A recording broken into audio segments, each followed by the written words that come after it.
Bonjour à tous, bienvenue dans le podcast Gore de mère en fille, un podcast qui parle de films d'horreur et du ressenti d'une mère et de sa fille friande de ce genre. Moi c'est Claire et je suis bien sûr accompagnée de Selena. Selena, comment vas-tu ? Bonjour, je vais très bien, je suis très contente de tourner ce nouveau épisode. Alors, quelle est ton humeur du jour ? Mon humeur.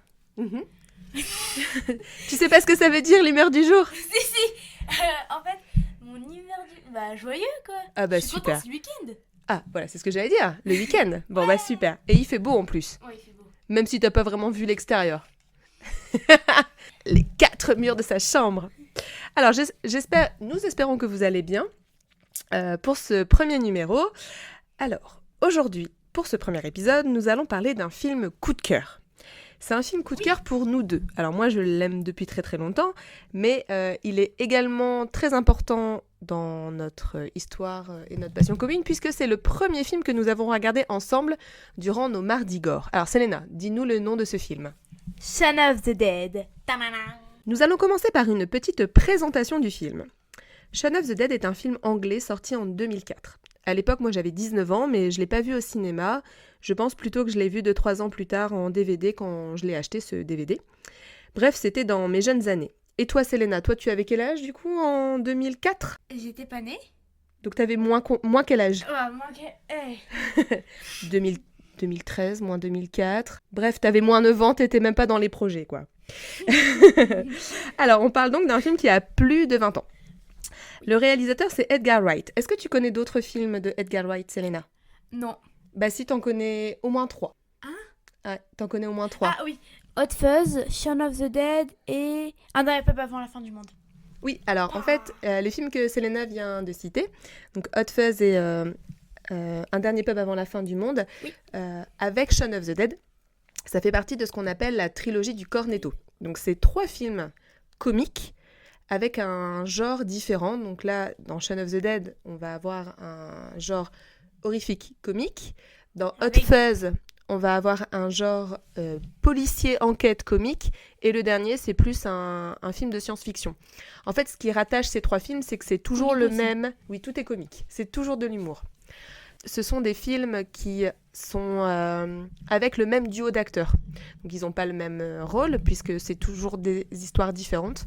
Mais on appelle ça la trilogie du Cornetto, puisque dans chacun des films, il y a un... Ouais, un cornetto dans les 3 trucs. Mais Shaun of the Dead, c'est celui qui a le mieux marché des 3. C'est le premier. Il Ouais. a très très bien marché. Ça, je vais en parler aussi. Donc voilà. Donc, Et il y a... c'est mon film comique préféré. Avec Warm Bodies derrière. Alors, tu en connais aussi un autre de film de Edgar Wright ? Ah oui ? Ouais. C'est pas un film d'horreur. Ah ! Non, tu l'as pas ? Non. Alors, si je te dis Scott Pilgrim. Scott Pilgrim. Oui, Scott Pilgrim, donc c'est un film en fait, c'est une adaptation si je ne me trompe pas, c'est une adaptation d'une BD, et c'est également Edgar Wright qui l'a réalisé, et maintenant que tu le sais, tu devrais voir qu'il y a quand même pas mal de ressemblances entre les films, surtout par rapport à sa gestion de la musique. Je suis en train d'en mettre ma vie en question là. Parce qu'en fait, Edgar Wright, c'est un réalisateur qui a un rapport très particulier à la musique. Donc il a déjà réalisé beaucoup de clips musicaux, un documentaire sur le groupe les Parks notamment. Et dans ces films, la bande originale, elle est toujours choisie de manière méticuleuse pour qu'elle colle le plus possible à l'action. Et c'est surtout notable dans un de ces films qui s'appelle Baby Driver. Cette volonté est également présente dans Shaun of the Dead, notamment dans une scène dont on parlera, je suis pratiquement sûre. Alors, apparemment, son dernier film, c'est une adaptation de Stephen King, mais moi, je ne l'ai pas encore vu, donc c'est Running Man, on verra. Bah on va la regarder. On va la regarder, c'est sûr. Alors, pour porter ce film, nous avons un duo d'acteurs, Simon Pegg et Nick Frost. Est-ce que toi, tu as déjà vu d'autres films avec ces acteurs, Selena ? Simon Pegg, c'est Sean. Je crois que j'en ai vu un. Mais... Tu te souviens pas ? Ouais, ma mémoire c'est... Bah je suis poisson quoi. Alors, Simon Pegg, donc qui joue Sean, lui, il a une grosse carrière aux États-Unis. En fait, il a joué beaucoup de rôles dans des grandes sagas. Donc, il a un rôle dans Star Trek, il a un rôle dans Mission Impossible, et il joue aussi dans Star Wars. Donc, il a vraiment fait son trou aux États-Unis. Ah oui, ok. Nick Frost, lui, il a une carrière qui a été plus tournée vers la comédie et les séries télé. Et je sais pas si tu le savais, mais c'est lui qui va jouer le prochain Hagrid dans la série Harry Potter. Si, ça je le savais. Ok. Alors à côté, nous avons toute une brochette d'acteurs britanniques avec des carrières impressionnantes. Mais moi, je souhaitais parler quand même de Martin Freeman, qui est quand même Bilbon, ou Watson, donc Bilbon dans Le Hobbit, et Watson dans la série Sherlock. C'est un très très grand acteur britannique, et puis il fait une de ses premières apparitions dans Shaun of the Dead.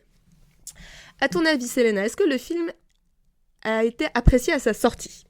Je pense que oui, il a été apprécié parce que je suis partie voir sur Pinterest, parce que étant une grande fan de Pinterest, et j'ai vu beaucoup de fan art. Vraiment énormément de fan art, etc. et tout. Bien sûr, j'ai tout enregistré dans ma galerie. Donc là, c'est vraiment l'écart de génération, parce qu'elle va sur Pinterest et moi, je vais sur Rotten Tomatoes ou Allociné. Moi, je vois des notes et elle voit des images. Donc oui, c'est un film qui a été bien apprécié à sa sortie, mais surtout en Angleterre, puisque c'est son pays d'origine. Oui. Aux États-Unis, il a eu une sortie un peu plus confidentielle, en France également. Et en fait, c'est surtout quand il est sorti en DVD que le film est devenu culte. Donc actuellement, il a une note de 92% d'avis positifs sur Rotten Tomatoes, qui est quand même assez impressionnant, et 4 sur 5 sur Allociné. C'est bien. Il a raflé aussi beaucoup de prix en 2004 et 2005, dans des cérémonies britanniques, comme les British Independent Film Awards ou des festivals dans le genre, comme les Saturn Awards. Il a eu beaucoup de prix sur le scénario et la réalisation. Alors le film, il a été également reconnu par ses pairs, notamment George Romero. Tu connais George Romero, Selena ? Ouais, c'est pas celui qui a fait La Nuit des Morts Vivants, je crois. Oui, c'est ça. C'est un réalisateur qui a fait beaucoup de films sur les zombies. Donc il a fait La Nuit des Morts Vivants. C'est un peu un renouveau de la vision des zombies. Et il a tellement été impressionné par Shaun of the Dead que pour son film Land of the Dead, le territoire des morts, je crois, il a invité Simon Pegg et Nick Frost à reprendre leur rôle. Mais dans ce cas-là, il jouait un Sean et Ed zombie dans son film Land of the Dead. Donc c'est un petit clin d'œil qui est vraiment très intéressant. Sympa. Donc c'est bien beau de vous parler du réalisateur, des acteurs, mais on n'a pas vraiment dit de quoi parler Shaun of the Dead. Donc je vais vous faire un petit synopsis. Sean, trentenaire qui vit dans la banlieue de Londres, vit une existence routinière entre son travail dans un magasin d'électroménager, ses parties de jeux vidéo avec son coloc et meilleur ami Ed et ses soirées passées dans son pub préféré, le Winchester. Quand sa petite amie Liz le quitte, il se rend évidemment dans son repère pour noyer son chagrin dans des pintes de bière. Le lendemain, il se réveille dans un monde peuplé de zombies et devra réveiller le héros en lui pour sauver toutes les personnes qu'il aime. Tu valides Est-ce que tu valides ce synopsis ? Oui, le héros... le zéro. Ah, je suis trop drôle. Pas de spoiler. Non, c'est pas un spoiler du tout. Non. Alors, pour vous parler du film, on a eu une petite idée avec Selena, au lieu de juste échanger sur nos scènes préférées, etc. On a toutes les deux choisi 3 mots qui représentent une idée. Alors, ça peut être une scène, ça peut être un acteur, un passage, une idée dans le film. Et on va chacune notre tour piocher dans le bol de l'autre, puisqu'on a des petits bols, et expliquer pourquoi est-ce que cet élément dans Shaun of the Dead, en l'occurrence, nous a marqué. Donc moi, je vais commencer par piocher dans le petit bol de Selena. Et alors, quel est le mot que je vais trouver ? CD. Alors, je pense que si elle a marqué CD, en fait, elle voulait marquer vinyle. J'arrivais pas à marquer vinyle, en fait. Genre... V-I-N-Y-L-E, vinyle. J'ai écrit V-I-N-Y-L-E-S. Ben, c'était très bien, c'est ça s'écrit en fait, comme... Je pensais pas, genre... Alors, donc... Il faut vous visualiser. Donc, elle va vous expliquer un peu pourquoi, mais il faut visualiser des vinyles, pas des CD. À toi, Selena. Alors, en fait, c'est ma scène préférée dans... je vais dire Stranger Things. Je commence bien la journée. Shaun of the Dead. Et en fait, c'est une scène où ils sont coincés devant des zombies. Alerte au spoiler. Ils sont coincés devant des zombies. Et en fait, ils doivent lancer des CD. Et la scène est hilarante. Genre, non, pas celui-là, mais tu l'as jamais écouté. Mais non, mais tu l'as écouté beaucoup tard. La BO de Batman, on s'en fout, vas-y. Elle me tue de rire à chaque fois. Ouais, c'est vraiment une scène super drôle. Il y a un tempo comique de fou. Enfin, franchement, c'est vraiment une super scène. À mon tour, vas-y, Selena. Moi, j'ai mis... Winchester. Alors, pourquoi j'ai mis le Winchester? En fait, le Winchester, c'est le nom du pub anglais dans lequel Sean et Ed passent toute leur soirée, hein, littéralement. Donc le pub anglais, c'est le pub typique. Nous, on connaît pas trop ça en France, c'est vrai, les pubs. Mais le pub anglais, c'est vraiment une institution en Angleterre. Et moi, j'aime beaucoup l'idée que Sean, en fait, on lui reproche toujours ça. On lui dit, tu passes tout ton temps au Winchester, tu passes tout ton temps là-bas. Comme si, en fait, ce lieu l'empêchait de grandir, d'entrer dans la vie adulte. Donc, c'est surtout sa petite copine qui lui reproche. Et son coloc aussi. Parce que ça, on l'a pas dit, mais il n'y a pas que Ed. Il y a aussi un autre coloc qui lui fait beaucoup de reproches. Oui, c'est parce qu'il est là le temps d'un snap, quoi. Ouais, c'est pas faux. Donc, Sean, quand à un moment, il doit trouver un refuge, parce que la ville est assaillie de zombies, il pense à une chose, il pense au Winchester. Et tout le monde trouve ça débile. Alors... il y a sa copine qui trouve ça débile, les amis de sa copine qui trouvent ça débile, même ses parents trouvent ça un peu débile. Mais en fait, c'est pas si débile que ça parce que c'est un lieu qu'il connaît sur le bout des doigts. Donc en fait, il connaît les cachettes, il connaît les objets qui pourraient être transformés en armes, comme le fusil. Comme le fusil du gérant. Et en fait, ce lieu qui, pendant la moitié du film, est critiqué, en fait, d'un coup, il a une importance folle. C'est un peu le lieu de survie. Et c'est pour ça que je trouve que le Winchester, il a une vraie place... il a une place importante dans l'histoire, quoi. C'est un peu un autre personnage. Alors, Selena, elle a marqué... C'est quoi? Un W? C'est pour les signes de main. En fait, t'as fait genre, ouais, je parle du Winchester et j'étais en mode, ah. Toi aussi, tu parles du Winchester. En fait, surtout, du coup, là, je vais me rattraper. Si j'ai marqué W, c'est pour le signe de main, là, le W comme ça. C'est pas du tout radiophonique de faire le signe des mains, Selena. On n'est pas filmé, hein, c'est que de l'audio. Oui, je sais, mais c'est pas grave, je mettrai des images. Je mettrai une image de Ed avec... Ouais. Donc, en gros, qu'est-ce que tu voulais expliquer? Que ce signe, il est hyper important. Et avec mon papa, c'est devenu une vraie référence, ce signe-là. Ouais, en fait, Ed, quand il veut dire à Sean que qu'est-ce qu'on fait ce soir? On va à Winchester. Il fait un signe de W avec ses doigts. Et en fait, il n'y a même plus besoin de parler, quoi. En gros, ça veut dire on va là-bas. Et ouais, c'est un truc que vous faites souvent avec son papa. À mon tour, Selena. Queen. Tu sais pourquoi j'ai mis Queen? Alors, non, pas du tout. Alors, si je te dis la chanson Don't Stop Me Now. Oh oui. Don't Stop Me Now. Ok, ouais, c'est bon. Donc du coup, ça... C'est pas le moment où il se bat avec la guitare ou un truc comme ça? C'est pas une guitare, c'est des battes de... c'est des queues de billard. Et qui a la musique derrière. Voilà. Alerte au spoiler. Oui. Ah oui, c'est vrai que là, on va peut-être dire alerte au spoiler. On va parler un peu d'une scène vers la fin. Elle est... Enfin, je ne pense pas que c'est un gros spoiler, mais il y a un moment, ils vont se battre avec des queues de billard et ils vont donner un coup dans un jukebox et il y a une scène... il y a la musique de Queen Don't Stop Me Now qui apparaît. Et alors là, c'est super parce qu'on va pouvoir parler d'un élément de cinéma. Ça attire tous les zombies. Ça attire tous les zombies et... Ils sont en mode débranche. Voilà. Mais du coup, ça permet de parler d'un élément, c'est que Edgar Wright, comme je l'ai dit, il adore la musique, c'est très très important dans ses films. Et est-ce que tu connais ce terme, musique intradiégétique et musique extradiégétique? Non. Oula, non, pas du tout. Alors c'est important parce que, tu vois, dans les films, souvent il y a de la musique. Donc il y a des gens qui font des actions, bref, il y a les acteurs, les personnages, ils font des choses et puis il y a de la musique.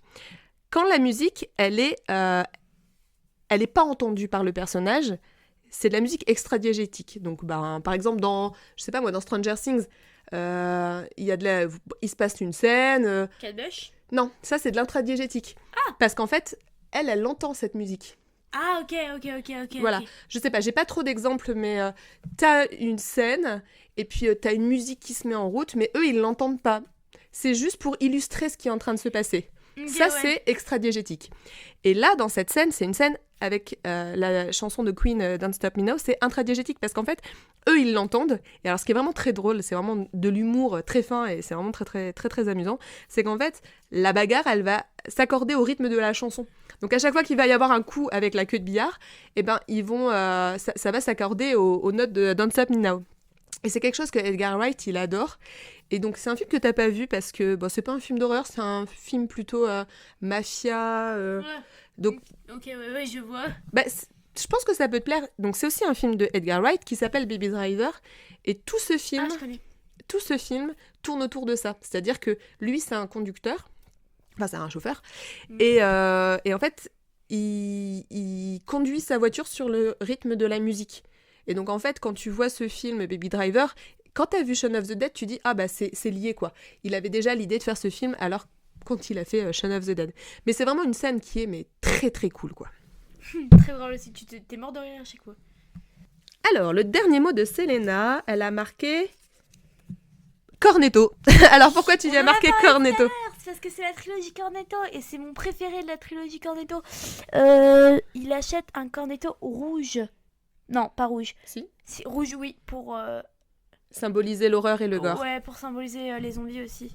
Parce que je me disais pour le vert, mais non, le vert c'est dans... C'est dans Un dernier peu avant la fin du monde, ouais. Je suis en train de bugger. Ouais, en fait, la trilogie du Cornetto s'appelle ainsi puisque dans chacun des films, donc Shaun of the Dead, Hot Fuzz, Dernier pub avant la fin du monde, il y a toujours une scène où les personnages achètent des cornettos, mangent des cornettos, ou simplement on voit l'emballage. Mm-hmm. Et donc dans le premier film, Shaun of the Dead, il est rouge pour symboliser les films d'horreur. Ouais. Dans Hot Fuzz.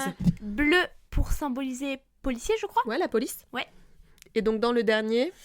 Il est vert pour les aliens. Oui, les extraterrestres, voilà. Donc c'est sûr... Très d'ailleurs, les aliens, dans la fin du monde, ils me font peur un peu, les aliens. Alors, le dernier mot, c'est le mien. Zombie. Alors, je vois sa tête en mode ouais, zombie, c'est pas très malin d'avoir mis zombie. Si, c'est ça, si j'ai jamais dit ça. Alors, pourquoi est-ce que j'ai mis zombie? Tout simplement parce que moi, ce que j'aime beaucoup dans ce film, c'est que les zombies, ce sont des zombies qui sont lents et très bêtes. Contrairement à d'autres films, alors par exemple, je vais citer World War Z par exemple, ou Dernier train pour Busan, où là, ce sont des films avec des infectés. Donc en fait, les zombies, ils sont très très rapides, et en fait, ils 28 jours plus tard. Ou 28 jours plus tard. Désolée, mon cerveau était en train de bugger, j'aurais pas dû couper la parole. C'est pas grave. Mais du coup, dans ces films d'infectés, les zombies sont beaucoup plus dangereux. Ils ont qu'une envie, c'est venir te bouffer la cervelle. Que dans les films de zombies, et notamment dans Shaun of the Dead, ils sont lents, ils sont bêtes, on peut facilement les berner. Donc ça fait plein d'effets comiques. Parce que moi je pense à une scène, c'est la première scène où Sean et Ed rencontrent un zombie. En fait, ils sont bourrés. Du coup, ils se rendent pas compte qu'ils sont face à un zombie. Ils seraient face à un infecté, ils seraient morts. Parce qu'en fait, les infectés, ils les auraient tout de suite tués. Que là, non. En fait, ils jouent avec le zombie, etc. Ils ont pas conscience de ce qui se passe. Et comme Edgar Wright a choisi d'utiliser des zombies un peu bêtes, un peu lents, etc., en fait, on peut utiliser plein d'effets comiques. Donc, il y a eu l'épisode des vinyles, où en fait, ils arrivent tout doucement et ils ont le temps de choisir leur vinyle. Il y en a vraiment beaucoup. On va pas tout dire parce qu'il faut pas dire tous les gags. Oui. Et je trouve ça très intéressant d'avoir fait ce genre de film. En fait, les zombies sont vraiment dangereux quand ils sont nombreux. Et donc ça va vraiment créer tout au long du film une intensité, parce qu'au début ils font pas trop peur, parce que on peut vite les esquiver, etc. Mais quand ils commencent à envahir la ville, quand ils commencent à bloquer les issues, etc., là ils commencent à devenir très très très dangereux. Et c'est pour ça que j'ai voulu noter la différence entre zombies et infectés, parce que dans le podcast, on va sûrement parler de films avec des infectés, sûrement Dernier train pour Busan, c'est sûr. Et là c'est pas la même histoire, parce que en fait, même un zombie est dangereux, quoi. Voilà. Oui, ok. Tu comprends pourquoi j'ai... Ok, je comprends, oui. Alors j'espère que... nous espérons que vous avez eu envie de regarder ce film si vous ne le connaissiez pas. On n'a pas voulu faire quelque chose de linéaire, on n'a pas voulu parler du film minute par minute, on a voulu vraiment mettre des mots-clés, des éléments qui pourraient donner envie. Et là, en fait, on va donner notre avis et pourquoi est-ce que on recommande ce film. Et on va commencer par Selena. J'adore ce film, genre les blagues, etc. sont vraiment très drôles. Je trouve qu'il a très bien vieilli. Du coup, je le conseille vraiment beaucoup pour ceux qui veulent commencer l'horreur parce qu'il ne fait pas très peur. Il ne fait... oui. Et je pensais que là, si j'en parlais... Avant, j'en parlais et je me disais, ouais, je suis en train de l'idéaliser parce que c'est le premier que j'ai vu. Mais je l'ai revu il y a pas longtemps.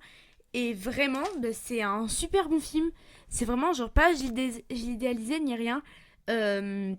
Bref, donc si je devrais le conseiller aux jeunes, je le conseillerais quoi, mais si je devais donner des arguments pour le conseiller aux jeunes de ma génération, ce serait que l'humour n'a pas du tout mal vieilli, comme je l'ai expliqué, et que c'est plutôt un film de base pour le cinéma horrifique. Mais on reste vraiment concentré pendant tout le film et pris, du coup, et vraiment, je le conseille vraiment beaucoup. Ok. Alors moi, je trouve que c'est un film... en fait, c'est un peu la même chose. Les gags, ils marchent toujours 20 ans après.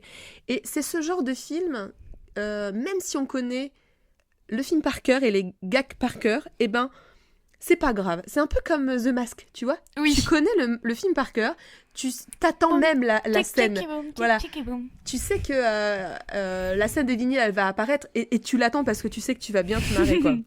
Donc, même si je l'ai vu, alors moi je pense que je l'ai vu au moins 20 fois, quoi. Et ben, franchement, je m'en lasse pas, quoi. Alors après, façon un peu moins sérieuse.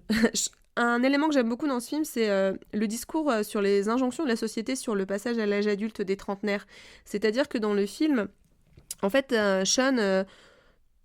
tout le monde critique Sean, c'est-à-dire qu'il devrait plus vivre avec son coloc, qui apparemment le tire vers le bas. Il devrait avoir un meilleur boulot, sa copine en gros, elle lui dit tu devrais fonder une famille, on devrait vivre ensemble, tu devrais te débarrasser de tes potes qui te tirent vers le bas, tu devrais aussi avoir des loisirs respectables, arrêter de jouer aux jeux vidéo, arrêter d'aller au pub, etc.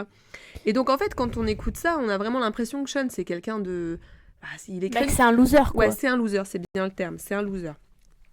Et en fait, ce qui est vraiment drôle, c'est que quand ça commence à vraiment être la galère, et c'est Sean qu'on vient voir. En gros, c'est lui qui doit les sortir de là. Et en fait, on se rend compte que c'est un héros quand même, parce qu'il a vraiment pas les bonnes idées, mais il a les bonnes intentions. Quand le danger arrive, tout le monde se tourne vers lui, et puis en fait, c'est un héros dans l'âme. Et ça, j'aime bien ce rôle-là, parce que dans beaucoup de films de zombies, le héros, c'est celui qui est le plus armé. Celui qui a vraiment... celui qui a le plus souffert, tu sais, genre en mode, oui, il a le plus souffert et tout. C'est lui qu'on doit faire confiance, bah non. Oui, c'est celui... Oui, c'est le flic, enfin voilà. Que lui, il est rien de tout ça. Et ça, j'aime beaucoup d'avoir choisi comme archétype quelqu'un de différent. Et alors, je conseille ce film pour tous les amateurs de comédie anglaise en se disant bien que c'est un film où il n'y a pas beaucoup d'horreur, tu l'as dit, Selena. En fait, allez, on va voir un peu de boyaux, un peu de bouts de chair arrachés, un peu de sang, mais c'est pas traumatisant. Enfin, c'est un film qui est plutôt soft, en fait, pour commencer. Mais bon, après, nous, faut pas s'habituer, hein, les films d'après seront un peu moins soft. Pour finir, je le conseille vraiment pour sa bande-son, qui est très bien et qui met vraiment bien dans l'ambiance du film. Alors cet épisode touche à sa fin, mais pour terminer, on voulait vous faire quelques recommandations parce que certaines personnes ont peut-être déjà vu Shaun of the Dead et ont envie de voir d'autres films avec une thématique similaire. Ou bien peut-être qu'après avoir vu Shaun of the Dead grâce à ce podcast, auront envie d'aller voir d'autres films. Selena, alors qu'est-ce que tu aurais comme recommandation de films après Shaun of the Dead ? Zombieland, les deux. Puis, ok, je suis super étonnée parce qu'il me semblait que t'aimais pas trop Zombieland. Alors, Zombieland, à un moment, j'ai trouvé le 2 un peu trop... Voilà, c'est un peu trop pour l'argent, enfin c'est mon avis, hein. Mais non, vraiment. Tu penses le 1, j'ai beaucoup aimé. Tu penses que Zombieland, c'est une suite qui a été faite pour l'argent ? Je pense aussi qu'ils ont essayé de rajouter des trucs, genre par exemple les différents types de zombies, etc. Mais que genre... Ils l'ont pas fait en fait. Il y a genre vraiment des minutes dans le film qui est... Genre qui servent à rien, quoi. Ok. Genre la présentation du zombie ninja qu'on verra jamais, le zombie gourmand, enfin les zombies Homer qu'on verra genre juste un à la fin pour faire joli. Ok. Je sais plus c'est quoi le troisième. C'est zombie intelligent. Ouais, je sais plus non plus. Alors oui, moi aussi je parlais de la saga Zombieland. Alors ça ressemble à Shaun of the Dead parce que c'est une comédie aussi. Et parce que le héros, c'est aussi un loser, clairement. Ouais. Mais on est plus sur un road trip, en fait. On est plus sur... c'est un film américain, donc on est plus sur un duo de personnages qui sont en voiture et qui sillonnent les États-Unis pour s'en sortir, etc. Là, dans Shaun of the Dead, c'est vraiment une petite ville assiégée. Là, on est vraiment... Les États-Unis ont complètement été... attaqués et dominés par les zombies et eux ils doivent s'en sortir, voilà. Mais l'humour est chouette, franchement, moi je vous le conseille énormément. Il est un peu plus gore quand même, hein. C'est le stade au-dessus. Alors, est-ce que t'en avais un autre de film à conseiller ? Alors, c'est un live action qui s'appelle Zoom 100 que j'ai beaucoup aimé. C'est un live action d'un manga qui est vraiment très très cool et je crois qu'il est coréen celui-là. Oui, c'est un film coréen. Et qu'on peut trouver sur Netflix. Oui, c'est un film Netflix. Oui, je suis d'accord. Alors, Zoom 100, ce qui est intéressant, si je me trompe pas. C'est qu'en fait, c'est un héros qui a hâte de rentrer dans la réalité de la vie. Donc en fait, il va au bureau et tout, et il se rend compte ce que c'est que, en fait, travailler. Mais le travail en Corée ou au Japon ou en Chine, c'est plus, quoi. Ils font des 35 heures ou des trucs comme ça. Et tout. Alors, nous, on fait des 35 heures. Donc, Oui, bah écoute Non, mais ils font du 90 heures semaine. Ouais, c'est vraiment hardcore. Et en fait, à un moment, t'as le passage avec les zombies. Et la première chose qui se dit, le héros, c'est « Youpi, je vais plus travailler ». Ah oui, Et c'est vrai. Incroyable. Ok, alors moi, un autre film, mais il n'y a pas de zombies dans celui-là, mais c'est une comédie horrifique, c'est Tucker et Dale Fight le Mal. Elle n'est pas très connue, ce film. Je connais pas grand monde qui le connaît. Moi, si. Ah ouais? Ouais, j'ai même vu, ils en ont fait des peluches. Alors, Tucker et Dale Fight le Mal, c'est une comédie horrifique qui reprend, en fait, c'est une parodie des films slasher, beaucoup des années 70-80, avec cette idée d'un groupe de jeunes qui va en forêt, et là, ils tombent sur des rednecks qui veulent les bouffer, ou ce genre de choses. Sauf qu'en fait, là, les rednecks, c'est deux mecs qui sont pas très malins, mais qui sont juste pas méchants du tout. Et en fait, le groupe de jeunes se fait à l'idée que ce sont des tueurs. Donc en gros, les scènes de mort, c'est surtout des quiproquos et en fait, c'est vraiment un film qui est extrêmement drôle. Mais alors là, par rapport à Zombieland, on repasse encore au-dessus dans le gore parce que celui-ci, il y a vraiment, vraiment beaucoup de gore. Mais il est trop drôle. Il est trop drôle. Est-ce que tu as encore une recommandation, Selena ? Warm Bodies, c'est un film qui tient beaucoup dans mon cœur parce que je l'ai regardé il y a pas longtemps et il est trop bien. C'est un film d'humour qui est encore plus bas dans le gore que Shaun of the Dead. Vraiment, il n'y a pas de sang et tout. Est-ce que tu serais d'accord pour dire que ce film, c'est un genre de comédie romantique horrifique ? Oui, c'est ça. Et en fait, c'est l'histoire, enfin, si je vais pas trop spoiler, d'un zombie qui rencontre une humaine. Et c'est trop bien. Genre, l'affiche, c'est un cœur moins un cœur égale 2 cœurs. C'est une adaptation d'un roman. Oh. Alors, j'ai une dernière recommandation, et en plus, c'est un film que tu connais pas, tu l'as jamais vu. Parce qu'en fait, c'est une teen comédie horrifique. Ouh. C'est un film qui s'appelle La main qui tue. C'est un film des années 90. Et par contre, je ne l'ai pas revu depuis longtemps. Il faudrait vraiment, vraiment que je le revoie pour voir s'il n'y a pas trop de scènes un peu... de scènes olé, parce que les teen comédies, parfois... souvent, il y a des scènes olé. Alors en fait, ça parle de quoi, La main qui tue ? Eh ben, ça parle d'un jeune homme qui découvre un matin que ses parents ont été assassinés. Et en fait, il se rend compte très vite que c'est lui-même qui l'a tué, mais c'est pas qui a tué ses parents, c'est pas lui, c'est sa main. Et en fait, sa main est possédée. Et donc... Brûlez-le. C'est ça, que faire quand en fait, c'est ma main qui tue les autres. Alors J'ai rien fait, monsieur, c'est ma main. Voilà, tu vois, c'est littéralement, je crois, l'une des scènes du film. Et le personnage principal, alors l'acteur principal, c'est l'acteur principal de Destination Finale, mais je ne sais plus son nom. Moi non plus. Et son meilleur ami, c'est Seth Green. Donc Seth Green, c'est Oz dans Buffy. Oh là là. Là, je lui donne des arguments pour qu'elle ait envie de le voir. Donc c'est un film qui, je pense, a pas trop bien vieilli parce que l'humour des années 90 des teen comédies, c'est quand même très lourdingue. Mais je pense que ça peut être vraiment un bon film popcorn à regarder. Et je le mets aussi dans notre petite pave, tu sais, pile à voir. Ouais. Si un jour on a envie de se prendre à un film qui pas trop se prendre la tête, etc. La main qui tue, je pense que ça peut être ça. Okay. Alors voilà, l'épisode arrive à son terme. Donc on vous remercie d'avoir écouté tout cet épisode, de nous suivre dans cette aventure. Et pour le prochain épisode, donc normalement nous allons avoir une régularité de 1 épisode par mois. Parce qu'il y a des gens qui travaillent et des gens qui étudient, n'est-ce pas, mademoiselle ? Oui. Donc peut-être un peu plus pendant les vacances. Si on peut, on essaiera de faire un peu plus pendant les grandes vacances. Mais le prochain épisode devrait sortir du coup en juin. Et c'est Selena qui l'a choisi. Et elle va vous donner un indice pour voir. Donc essayez dans les commentaires de trouver de quel film nous allons parler dans le prochain épisode. Faune. Voilà, je répète, Faune. Faune of the Dead. Non, c'est pas Faune of the Dead. Donc, L'épisode est terminé, nous vous remercions encore une fois, et puis n'hésitez pas à nous suivre sur les réseaux sociaux, nous avons un Facebook, nous avons également un Instagram, Gore de mère en fille, et puis nous sommes sur YouTube et sur Spotify. N'hésitez pas aussi à partager pour toucher une plus grande communauté, on a envie que ce projet perdure. Oui, voilà, et on puis, aimerait bien. Et on est également très friands d'avoir des retours, des améliorations, etc. Ouais. On adore les critiques. On adore les critiques. À part quand elles sont mauvaises. Dites que des gentilles choses sur nous. Voilà.